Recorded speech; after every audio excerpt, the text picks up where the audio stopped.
When did your family finally admit they were wrong? And it was too late.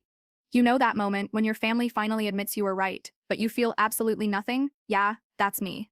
My name's Emma. I'm 27 now, but for a long time I was the family disappointment, the black sheep, the one everyone whispered about at reunions, the one my mom said was just going through a phase. I used to think being right would feel like revenge, like sweet validation, but when my family finally said the words, "We were wrong," all I felt was nothing, just this quiet, empty space where love used to live.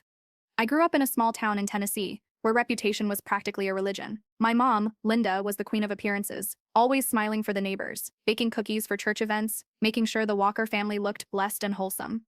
My dad, Mark, was quiet but strict, a man who believed problems should stay within four walls. And then there was Ryan, my older brother, my mom's pride and joy, my dad's reflection. He could do no wrong. Captain of the football team, all-American smile, the kind of guy teachers adored and girls tripped over in the hallway. And me? I was the emotional one, the one who cried too much, asked too many questions, overreacted to everything. My mom said I just had a flair for drama. When you grow up in a house like that, you learn quickly what's allowed to exist and what isn't. Smiles are safe, secrets are sacred, and silence is survival.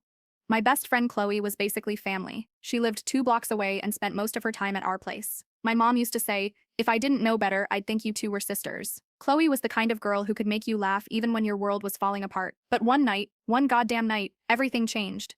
It was after a house party Ryan threw while my parents were out of town. I didn't go. I was studying for finals, trying to be the responsible one for once. But Chloe went. She texted me around midnight. "Hey, your brother's being weird. Can you come pick me up?" I didn't see it till the next morning.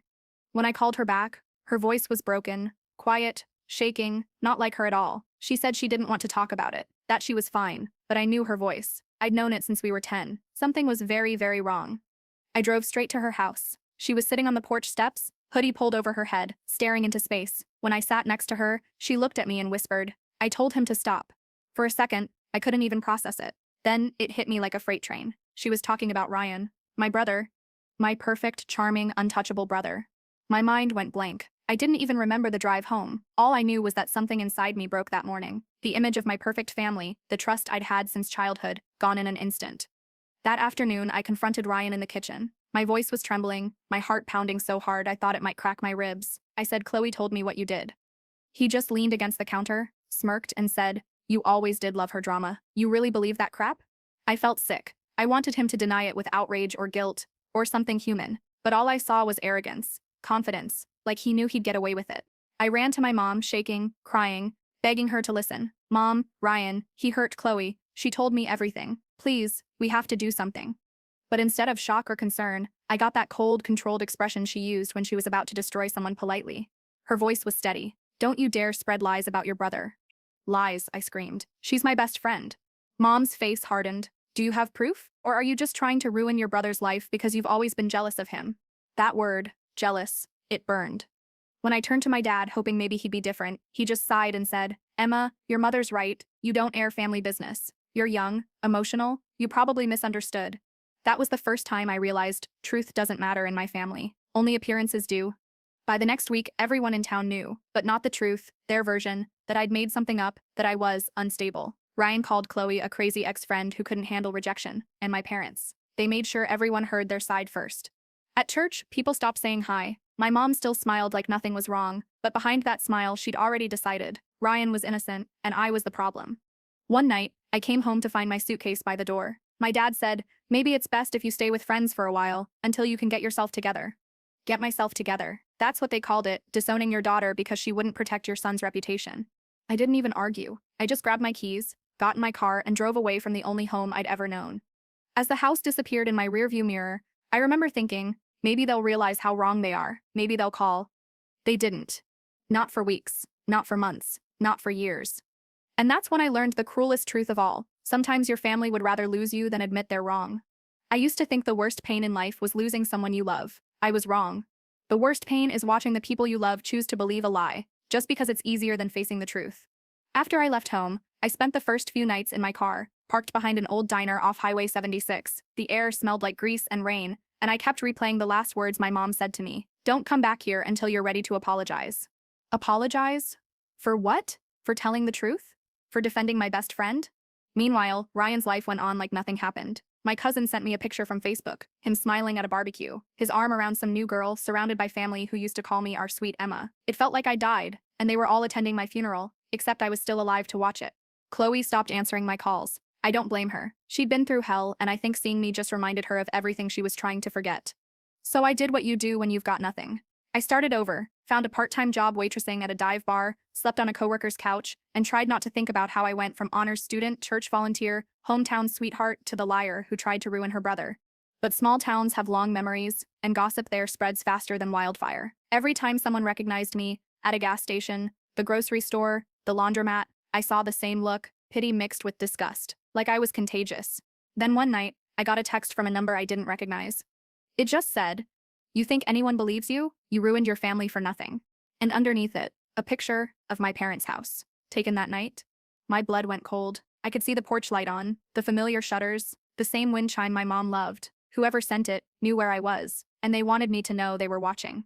I called my mom, panicking, thinking maybe it was Ryan, maybe he'd snapped. She answered on the third ring. "Mom, someone sent me a picture of the house." Before I could finish, she cut me off. "Emma, stop calling us. You've caused enough trouble." Her voice was icy, calm, like she was talking to a stranger. Then she said something that broke me in half.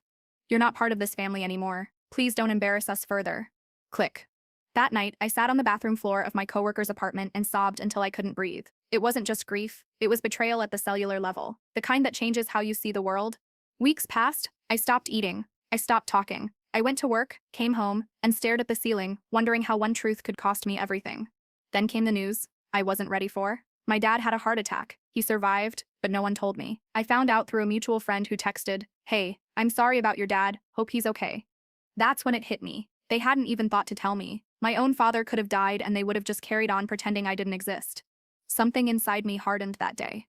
I packed my bag, got in my car, and drove back to town. My hands were shaking the entire time. I wasn't sure what I was going to do. Scream? Confront them? Beg? I just knew I couldn't stay away anymore. When I pulled into the driveway, the porch light was still on, same as in the photo. My mom's car was there, and through the window I could see Ryan sitting at the table, laughing with her, like nothing had ever happened. I stood there in the rain, staring at them through the glass, drenched, trembling. Then Ryan's eyes met mine through the window. His smile didn't even falter. He just raised his beer like a toast, like he was mocking me. That's when I realized something terrifying. He enjoyed this, watching me crumble, watching me lose everything while he stayed untouchable. I turned and ran back to my car, my heart pounding so hard it felt like it was trying to claw its way out of my chest. I didn't know where I was going, but I knew one thing. I couldn't fight this battle alone anymore. The next morning, I called the police. I told them what Chloe had said. I told them everything. They listened, took notes, and then the officer said the words I dreaded. "Without a statement from your friend or physical evidence, there's not much we can do." That was it. No investigation, no justice, just another file collecting dust. When I hung up, I realized the system wasn't built for girls like Chloe or me, it was built to protect men like Ryan. I sat there for a long time in my silent apartment, staring at the wall, until finally, I started laughing. This awful, broken laugh that sounded nothing like me, because what else could I do? Cry again? Beg? No. That night, I promised myself something. If my family ever came crawling back, if the truth ever came out, I wouldn't let them rewrite the story again. I'd been exiled, humiliated, erased, but someday they'd see who I really was. And when that day came, I wouldn't be the one asking for forgiveness. You ever have a version of yourself that died, but you still carry her around like a ghost? That was me. 24, broke, burned out, and haunted by the girl who once believed family meant unconditional love. After leaving town for good, I settled in Nashville, not because I dreamed of it, but because it was far enough to be invisible. I rented a studio apartment above a mechanic shop. The walls were thin, the pipes screamed every morning, but for the first time in years, I could breathe without feeling watched. I got a job at a design firm, entry level, small paycheck, but it gave me purpose. No one knew who I was. I could be Emma, not that girl who lied about her brother, and for a while, it worked. I built routines, morning coffee, evening walks, therapy once a week. My therapist, Dr. K, was the first person who didn't look at me like I was broken. She said, "You're not crazy, Emma. You just told the truth to people who couldn't handle it." Still, I checked my family's Facebook once in a while, a masochistic habit I couldn't quit. Ryan got married to a nurse named Haley. My mom posted 1,000 photos of the wedding, her glowing son, the perfect couple, the proud parents. No one mentioned me, not even once. It was like I'd never existed. Then came the nightmares. I dream of Ryan standing at my door, smirking, whispering, "No one believes you." Sometimes I'd wake up sweating, convinced someone was in my apartment. I'd check every lock, every window. I even bought a baseball bat and kept it next to my bed. But then, 3 years after everything, something changed. It was a Thursday night. I was scrolling through Pinterest, half asleep, when my phone buzzed with a message from a number I didn't recognize. Hey, are you okay? I frowned. Who is this? After a minute, the reply came. It's Kara, your cousin. I didn't know if I should tell you this, but you should probably see what's on the news. My stomach dropped. I switched to Google and typed my brother's name. And there it was. Front page of the Tennessee Ledger. Local business, man Ryan H., arrested on multiple assault charges. For a second, I couldn't breathe. I clicked the article, my hands shaking so hard I nearly dropped my phone. There were names, dates, a police report, a photo of Ryan, my brother, in an orange jumpsuit, eyes hollow, face pale. The charges were nearly identical to what Chloe had told me all those years ago, the same pattern, the same violence. I didn't cry. I didn't scream. I just sat there, numb, watching the truth finally do what I couldn't, destroy him. My phone started blowing up after that, messages from relatives who'd cut me off. Emma, have you seen the news? Emma, can we talk? Emma, your mom's devastated. I didn't respond to any of them. I just kept rereading the article over and over until I noticed something at the bottom. Family members declined to comment. Of course they did. The same people who worshipped him were now too cowardly to speak. Then Kara sent another message. Aunt Linda's having a breakdown. She keeps saying you were right, that she should have listened. For a moment, I almost laughed. Now she believed me? Now, after 3 years of exile, therapy, nights crying into my pillow, she suddenly wanted to listen. I didn't answer, but my hands were trembling, not from anger this time, from fear, because the part of me that wanted her validation wasn't dead yet.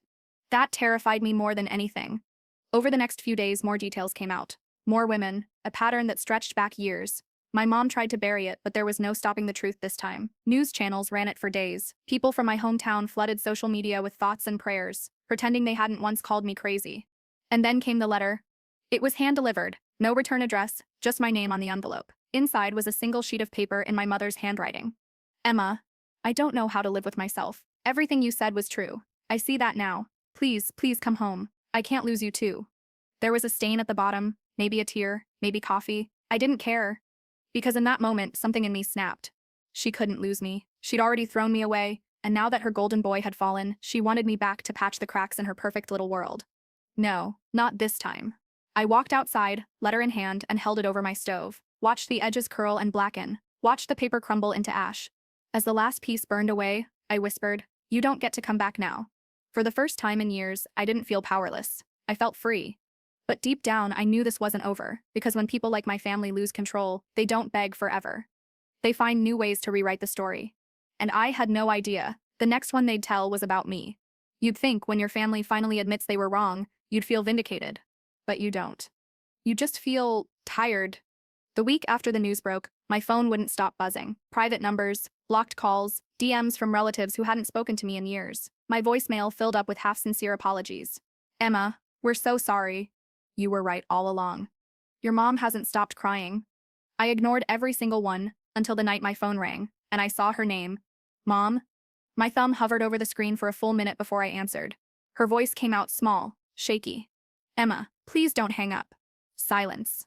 I know I don't deserve you to listen, but your father's gone and now your brother. She paused, voice cracking. My whole world's falling apart. I said nothing. I should have believed you, she whispered. God help me. I should have believed you. For years, I'd imagined this exact moment, the tears, the apology, the confession. But now that it was happening, it felt hollow, like hearing a stranger read from a script they barely understood. When I finally spoke, my voice didn't even sound like mine. You didn't just not believe me, Mom. You punished me for telling the truth. I know, baby. I know, she sobbed. If I could take it back, I would. Please come home. We can fix this together. Home. That word used to mean safety. Now it sounded like a trap. I hung up. An hour later, my cousin Kara texted again. They're planning some kind of statement. Your mom's talking to a reporter, trying to set the record straight. She says she wants to tell everyone how you tried to warn them. I stared at that message until the words blurred. A statement? A public apology? It felt wrong, like they were trying to use my pain as a PR stunt. The next morning, my phone buzzed again. A news notification. Linda H., mother of accused, speaks out, "We failed our daughter too." There it was. My mother's face, tear-streaked, telling the world how our family was torn apart by secrets, and how Emma tried to tell us the truth. And at first, people believed her. The internet loves a redemption arc. Comments poured in. She's owning up to it. Good for her. Takes courage to admit mistakes. Prayers for this family. But I knew my mother better than anyone. This wasn't accountability. It was damage control. She wasn't telling the truth for me, she was rewriting the story so she could still be the victim. I tried to ignore it, but then came the texts from old classmates, coworkers, even my ex. Hey, saw your mom on TV. That was intense. Wow, she really loves you. Guess it's all good now, huh? All good? I'd lost everything. My childhood, my home, my peace, and now she wanted credit for finally admitting what she'd done. The final straw came 3 days later. I got a Facebook notification. My mom had tagged me in a post. Public, of course. A photo of the two of us when I was little, captioned, "No matter what happens, a mother's love never dies. So proud of my brave girl, we're healing together." I froze. My stomach twisted so hard I thought I'd throw up. She was using me. Using my trauma as her redemption story. I didn't comment. I didn't message her. Instead, I drove back to my hometown. The roads felt smaller, the air thicker, like it hadn't changed at all. I parked a block away from my parents' house, the one I'd grown up in. The porch light was on, casting a soft yellow glow across the yard. Through the window, I saw her. My mom, sitting alone on the couch, clutching an old photo album, face illuminated by the TV light. For a moment, she looked human, small, defeated. And despite everything, a part of me wanted to knock on that door, to let her see me. To forgive her, maybe? But then I remembered the night she called me a liar, the night she told me I was ruining the family, the night she stood by my brother, knowing exactly who he was. My hand froze on the steering wheel. Forgiveness, I realized, wasn't peace. It was surrender. So I put the car in drive.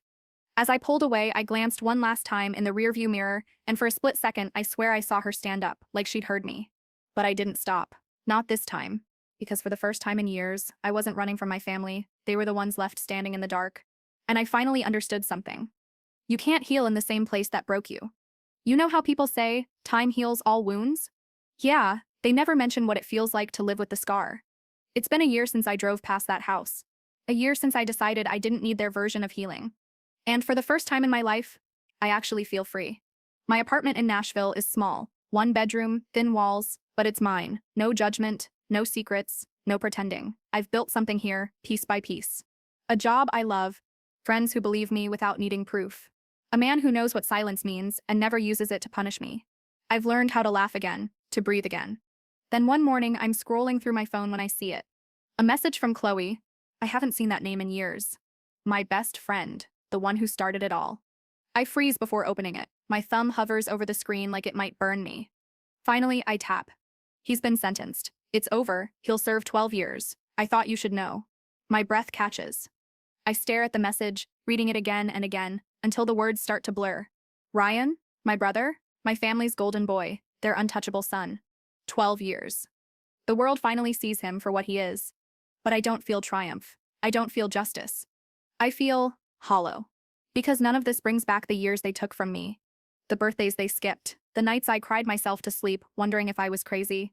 The way my mother looked at me like I was poison. Still, I text Chloe back. Thank you. She sends a heart emoji. Nothing more. But it's enough. It feels like closure, quiet, real, human. That night, I go for a walk downtown. The city hums with life, neon lights, late-night music, strangers laughing over cheap beer. I stop by the river, the same place I used to sit when I first moved here, broke and alone. Back then, I thought survival meant forgiving everyone who hurt me. Now I know. Survival means forgiving yourself for ever doubting your own truth. My phone buzzes again. A text. From an unknown number. This is Mom. We were wrong about everything. I wish we'd listened. I just hope you're happy. I stare at it for a long time. No anger, no tears, just stillness. For a second, I think about replying, typing something like, I am. Or maybe, I forgive you. But I don't. Because some stories don't need endings. Some just need distance. I put the phone back in my pocket and look out over the water. In the reflection, I see the city lights ripple and my own face looking back at me. Older, stronger, softer, somehow. And in that moment, I realize, I'm not broken. I'm rebuilt. I whisper to myself, just loud enough for the wind to carry it away. When they finally admitted they were wrong, it wasn't closure, it was proof that I was never crazy, never cruel, just early. I smile. Because sometimes the hardest part of healing isn't being right, it's realizing you don't need them to say it anymore. I turn away from the river, from the past, from all the ghosts that used to own me, and start walking home. For the first time in my life, I'm not walking away from something. I'm walking toward me.